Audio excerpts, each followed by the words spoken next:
한 주 시작 월요일입니다. 주간 증시 전망에 대해서 간략하게 좀 말씀을 드리겠습니다.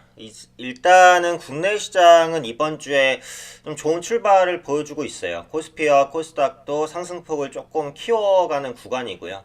일단은 뭐 미국 증시 상승에 대한 효과다라고 보시면 되겠죠. 그래서 미중 무역 협상 기대감에 다우지수가 큰 폭 상승을 보였고, 그에 따라서 국내 코스피 그리고 코스닥 시장도 같이 좀 상승하고 있는 모습이다. 이제 이렇게 봐주시면 될 것 같습니다. 일단은 지금 뭐 국내 시장의 가장 큰 리스크였던 부분이 미중 무역 분쟁이었죠. 그래서 이런 부분들이 해소에 대한 발판을 마련하고 있기 때문에 이런 부분들로 인해서 국내 증시가 견인되고 있다라고 보시면 되겠습니다. 우선은 미증시 흐름부터 좀 간략하게 살펴보고 가도록 하겠습니다. 다우지수 보시면은 이제 지난 주말에 굉장히 큰 폭의 상승을 보였습니다. 아까 말씀드린 대로 무역 협상 기대감에 의해서 상승을 했죠. 그래서 이로써 그 다우지수 같은 경우에는 그러니까 작년 말에 기록했었던 전 고점까지 지수가 올라와 있는 상황이다라고 보시면 될 것 같아요. 그래서 이게 기술적으로 보면은 전고점 저항이 굉장히 강한 구간이에요. 그래서 전고점 돌파를 바로 직전에 앞두고 있는 그런 상황이다, 이렇게 보시면 될 것 같아요. 그래서 기술적으로는 쉬어갈 가능성이 있습니다. 네, 무역 협상이 만약에 뭐 완료되거나 한다라고 하면 돌파가 될 것으로 보지만, 무역 협상이 현재 시점에서 또 지지부진하다라고 한다면 다시 꺾일 가능성도 충분히 염두를 해두셔야 될 것 같고요.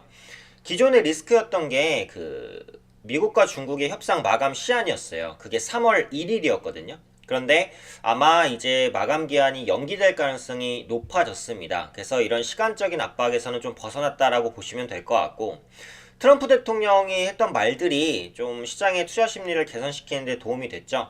뭐 진짜 무역 합의에 가까워졌다라든지 시진핑 주석과 만날 것이다 라는 발언들로 인해서 투자 심리가 많이 개선이 됐다라고 보시면 될 것 같고요. 또 그동안 이제 국내 증시에도 악영향을 많이 미쳤던 게 저유가입니다. 국제유가 급락이었는데 최근에 보시면 이제 바닥을 찍고 유가가 확실하게 좀 반등하는 모습들 나타나고 있습니다. 오펙 국가에서 감산을 좀 충실하게 이행하고 있는 것으로 보여지고 있고요. 사우디에서도 이제 추가적인 원유 감산에 대한 기대감, 이런 부분들 반영될 수 있다라고 보고 있어요. 그래서 이런 부분들이 국제 유가를 끌어올릴 가능성이 있다라고 판단을 합니다. 그래서 그런 관점에서 투자 관점을 이제 생각해 보시면 될 것 같고요. 다만 이제 그 미국의 리스크가 아예 끝나진 않았죠. 트럼프 대통령이 장벽 관련해서 비상사태를 선포할 수 있다라는 말들은 하고 있어요. 그래서 그런 부분의 리스크는 아직 남아있고, 물론 이런 것들이 현재 미국의 민주당과의 힘겨루기에서 우위를 차지하기 위한 전략으로 봅니다만, 이런 비상사태 선포 관련 리스크라든지 이런 부분이 장기화됐을 때는 지수에 충분히 악영향을 끼칠 수 있습니다. 그렇기 때문에 관련 이슈나 이런 부분들에 좀 지속적으로 주목해 볼 필요가 있다, 이제 이렇게 보시면 될 것 같고요. 국내 증시로 이제 넘어가겠습니다. 현재 코스피 지수 강세를 보이고 있죠. 이전 고점이 2225포인트입니다. 그래서 전고점까지 10포인트 정도 남았어요. 그래서 이 부분을 강하게 돌파할지가 중요한데, 외국인이 이제 지난주에는 순매도를 보였기 때문에 이번 주에 순매수로 전환될지 수급적인 부분이죠. 수급적인 부분들을 좀 반드시 체크해야 된다라는 관점이고요. 관련해서 이벤트를 보면 21일 FOMC 그 회의록 공개가 예정돼 있습니다.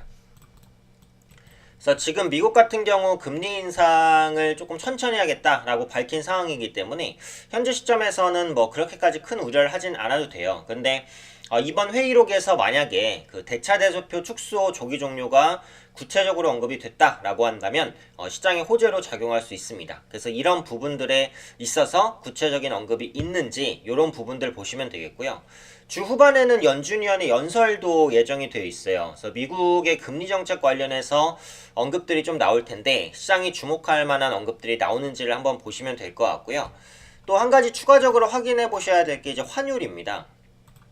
그래서 원달러 환율을 보시면은 지난주에 조금 빠른 상승을 보이다가 오늘 다시 한번 안정이 되고 있어요. 그래서 원달러 환율은 언제든지 무조건 강하거나 무조건 약한 게 좋지는 않아요. 항상 안정된 흐름. 그러니까 현재 시점에서 따진다면 박스권 한 1135원에서 1115원 정도 이 박스권 구간에서 움직이는 게 시장에는 가장 좋다라는 부분입니다. 그래서 환율 변동성이 줄어드는 것이 좋다라는 말씀을 일단은 드리고 싶고요.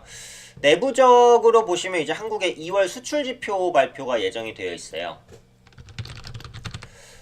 한국의 수출은 원래 그 미국 무역 분쟁에도 불구하고 상당히 좋았습니다만 최근 들어서는 수출이 꺾이는 모습들이 좀 나타나거든요. 그래서 2월 수출이 좀 괜찮게 나오는지 이런 부분들 보시면 될 것 같고요. 전략적으로는 좀 대형 수출주를 주목해 보실 필요가 있다는 말씀을 드릴게요. 왜냐하면 아까도 말씀드렸듯이 그 최근 들어서 미중 무역 분쟁 때문에 그 수출주의 실적이 좀 둔화될 우려가 커졌고 주가도 좀 많이 밀렸거든요. 그래서 만약에 미국과 중국이 무역적인 합의점을 찾는다라고 한다면 대형 수출주들이 먼저 움직일 수 있어요. 그래서 대형 수출주 중에서 많이 오르지 못했던 그런 종목군들을 관심 있게 보시는 게 전략적으로는 좋겠다라고 생각이 듭니다. 그래서 코스피는 이번 주 전고점 돌파를 계속해서 시도할 것으로 보이고요. 코스닥 같은 경우 지금 보시면 750포인트 저항까지 와 있어요. 근데 이게 기술적으로는 어쨌든 강한 저항이에요. 지금 746포인트잖아요. 이번 주에 코스닥은 한 번 정도 쉬어갈 수 있습니다. 그래서 그런 가능성까지 염두하시면서 중소형주 비중 조절 좀 신경 쓰면서 하자. 네, 이렇게 주간 전망 말씀드리도록 하겠습니다.